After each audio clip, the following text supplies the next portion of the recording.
Hi, my name is Juan, and I'm a user experience designer with a background in web design and website management. Now, before you call me, I just want to let you know I don't do websites anymore, but I do want to talk to you about a pragmatic uh, perspective and how you can up your game as a small business on the web. The first thing I want to talk to you about is your website, and really not your website. Uh, that your website is not your web presence. Your website is just a very small aspect of your entire web presence. And in order to elevate your web presence, you want to take a step back. And this video is all about taking that step back from your website, so you know where you can focus your attention in an effort to make sure that your entire web presence is elevated. So the first thing I want you to ask, and this is regardless if you currently have a website or you don't have a website, is these three questions.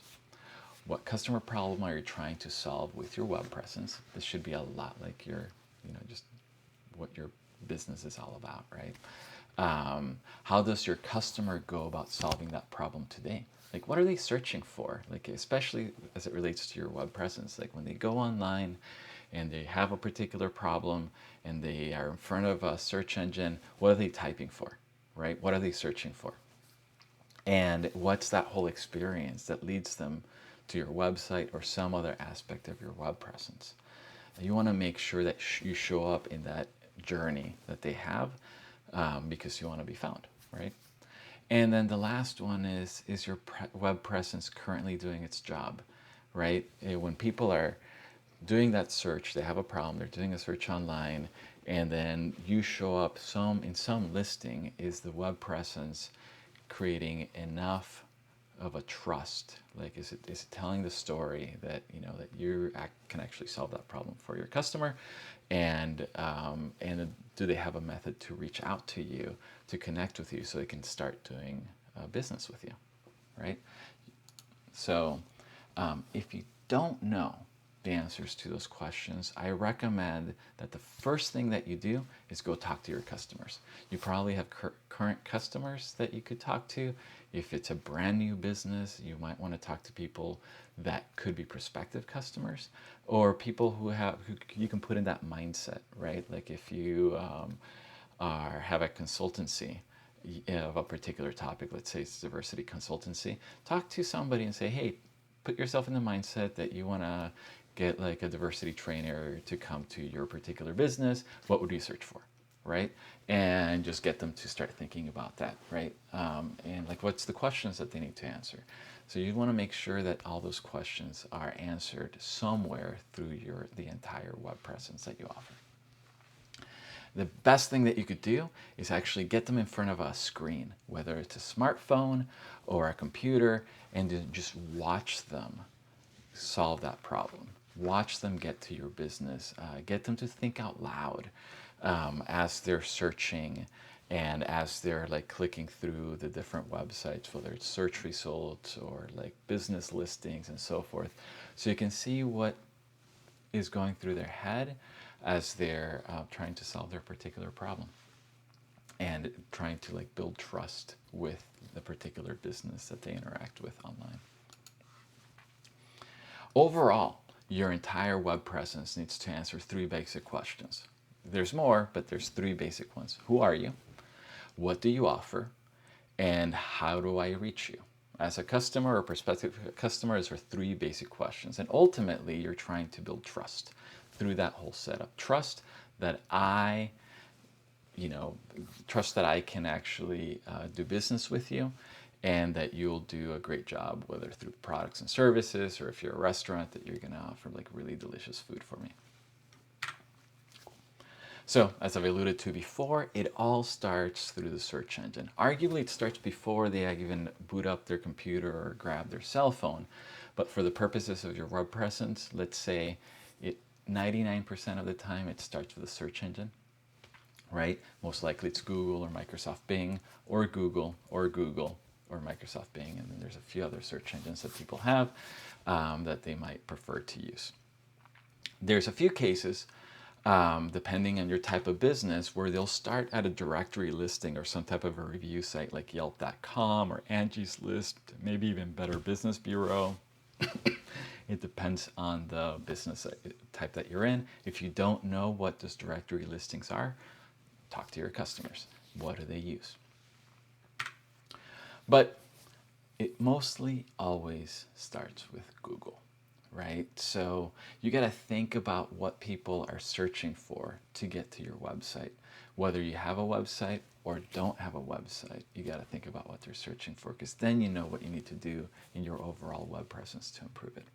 Okay, so now I want you to imagine that you have a business and it's a diversity consultancy. It could be a brand new one, or you might have had it for a few years. You could have a website, you may not have a website, but you got to understand that experience.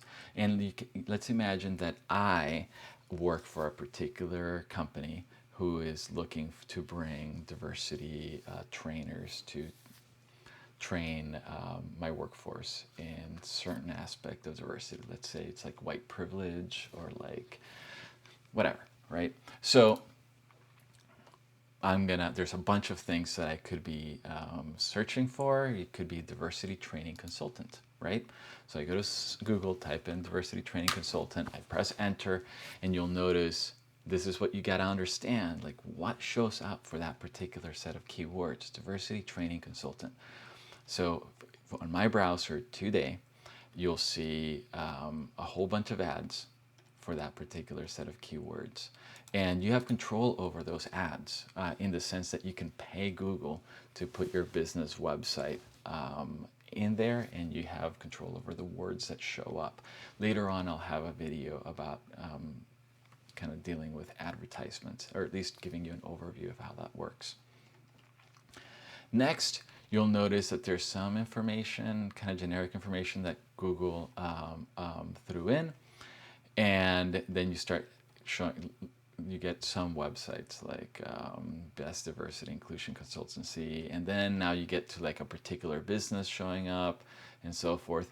If you notice a lot of business listings in those sort of keywords, you want to make sure your website shows up in those websites. That'll help your search engine optimization, and in general just help people find you, right? So in my case, I realized that I'm looking for somebody that's local. I'm looking for somebody in Seattle. So I'm going to type in Seattle, if I can spell Seattle. And you'll notice the search results are different. The ads are different that are showing up, right? Here's the Diversity Center in Seattle. And, people talking about DE and I.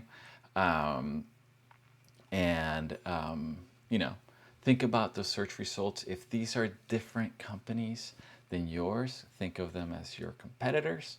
And you want to try to show up a little bit higher than that. And specifically with the keywords that you searched, right? So I searched for diversity training consultant, Seattle, and the first kind of main business that showed up was Diversity Center Seattle, because diversity, Seattle. But if I were to search for kind of DE&I, how about diversity, inclusion,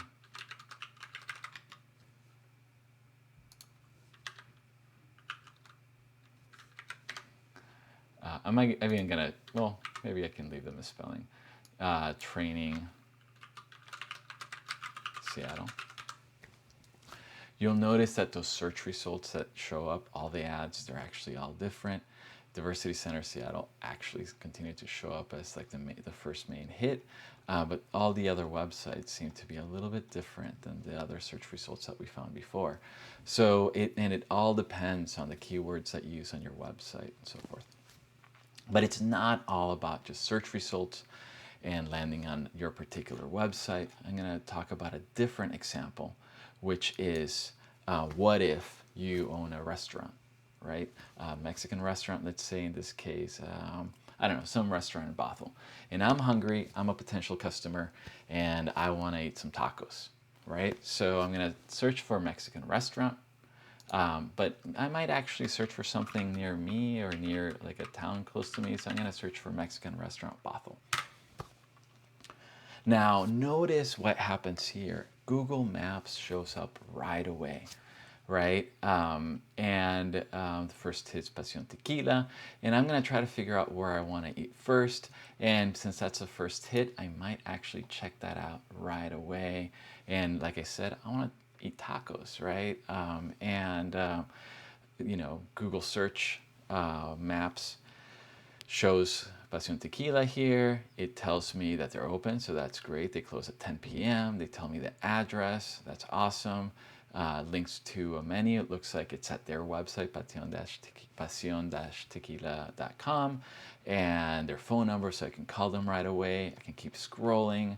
It tells me when they're busy. I can start looking at pictures, and I can see that. Let me see if I can just browse through here, and I can see that like they seem to offer. I can see kind of how it looks, and I could be kind of just browse through this to see if they seem to offer what I want. But notice that I'm gonna go back here. When I went through their pictures, I could look at their menu, and a lot of times these are just photographs of the menu, and I can look in here just to see if they have tacos or not, right? And when I look at the different photos, I could see if the tacos look good, and I can make a decision about doing business with them. Now, what's important about all of this is that I may have chosen to go eat there without ever landing on their website, and that is the experience for a lot of people.